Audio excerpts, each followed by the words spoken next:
Cancer healer centre, a new beginning. Latur महानगरपालिकेच्या आयुक्तांनी स्वतःच्या डोक्यात गोळी झाडून घेतल्याची माहिती आयुक्त बाबासाहेब मनोहरे गंभीर जखमी, खासगी रुग्णालयात उपचार सुरू, प्रकृती स्थिर असल्याची डॉक्टरांची माहिती। अंबरनाथमध्ये अज्ञातांनी भाजपच्या माजी नगरसेवकाचं ऑफिस फोडलं, ऑफिसमधील कर्मचाऱ्यावर तलवारीनं हल्ला, घटना सीसीटीव्हीत कैद, शिवाजीनगर पोलीस ठाण्यात गुन्हा दाखल। डॉक्टरांना सांगूनच रुग्णालयातून निघालो, दीनानाथ मंगेशकर रुग्णालयातील सीसीटीव्ही फुटेज समोर आणा, भिसे कुटुंबियांची मागणी, कायदेशीर कारवाईचा इशारा, तर चौकशी समिती 2 दिवसात सरकारला अहवाल सादर करणार।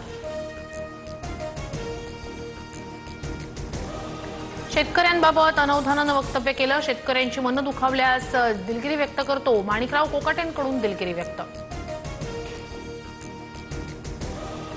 मुख्यमंत्री देवेंद्र फडणवीस यांचा आजचा वाशिम दौरा रद्द, फडणवीसांच्या हेलिकॉप्टरमध्ये तांत्रिक बिघाड। मुंबईतील वक्फच्या जमिनीवरील उद्योगपतींचं घर कायदेशीर करण्यासाठी बिल आणलं, भविष्यात वक्फच्या जमिनी उद्योगपतींच्या घशात जाणार, संजय राऊतांचा आरोप। बर्फाच्या लादीवर झोपवून मारू अशी काहींच्या डोक्यात हवा गेली होती, काही लोक जेलमध्ये टाकण्याची भाषा करत होते, नाव न घेता उपमुख्यमंत्री शिंदेंचा उद्धव ठाकरेंवर निशाणा।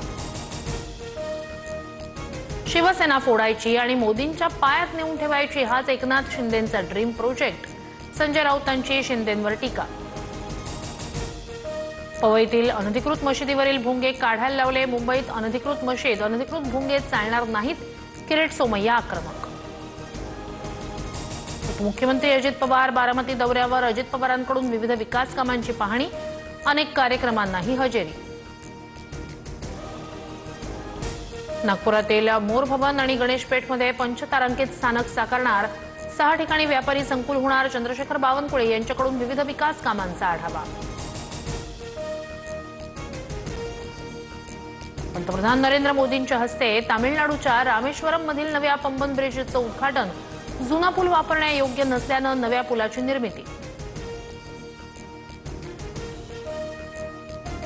भारत आणि श्रीलंकेत मच्छीमारांच्या मुद्द्यावर चर्चा, पंतप्रधान मोदींकडून मच्छीमारांच्या सुटकेची मागणी, मोदींच्या मागणीनंतर कोलंबोकडून 14 मच्छीमारांची सुटका। देशभरात रामनवमीचा उत्सव मोठ्या उत्साहात साजरा, अयोध्या आणि शिर्डीतील साईनगर इथंही विविध कार्यक्रमांचं आयोजन, दर्शनासाठी भाविकांचा मोठा जनसागर। रामनवमीला अभिजित मुहूर्तावर रामलल्लाचा सूर्यतिलक, 4 मिनिटं रामलल्लाच्या कपाळावर किरण पडली, रामनवमी निमित्तानं अयोध्येत 5 लाखांहून अधिक भाविक। वातावरणात मोठा बदल, पुन्हा कोकणातून उष्णतेची लाट सक्रिय, पालघर, ठाणे, मुंबई, रायगड, रत्नागिरी आणि सिंधुदुर्गला उष्णतेच्या लाटेचा इशारा। हवामान विभागाकडून पुन्हा एकदा कोकणासाठी अलर्ट, अनेक ठिकाणी उष्ण आणि दमट हवामान राहण्याची शक्यता, तर सिंधुदुर्गच्या बांदा शहरात 2 तास चक्रीवादळासह अवकाळी पाऊस, केळी आणि काजू बागायतदारांचं मोठं नुकसान। मुंबईला पाणी पुरवठा करणाऱ्या 7ही तलावांमधील पाणीसाठा एप्रिलमध्येच 33%वर, मुंबईकरांवर पाणी टंचाईचं संकट, वैतरणा आणि भातसामधून राखीव कोट्यातील जलसाठा देण्याची मागणी। मध्य रेल्वे आणि ट्रान्स हार्बर मार्गावर आज मेगा ब्लॉक, विविध अभियांत्रिकी आणि देखभालीच्या कामासाठी ब्लॉक, पश्चिम रेल्वेवर कोणताही दिवसकालीन ब्लॉक नाही। गावच्या यात्रेनिमित्तानं मुंबईचे डबेवाले 9 एप्रिलपासून 6 दिवसांच्या सुट्टीवर, 15 एप्रिलपासून पुन्हा डबेवाले मुंबईकरांच्या सेवेत हजर होणार। अमेरिकेत डोनाल्ड ट्रम्प आणि एलन मस्क यांच्या विरोधात बोस्टनमध्ये जनता रस्त्यावर, ट्रम्प यांची धोरणं आणि मस्क यांच्या वाढत्या प्रभावाविरोधात अमेरिकेची जनता आक्रमक। Cancer healer centre, a new beginning.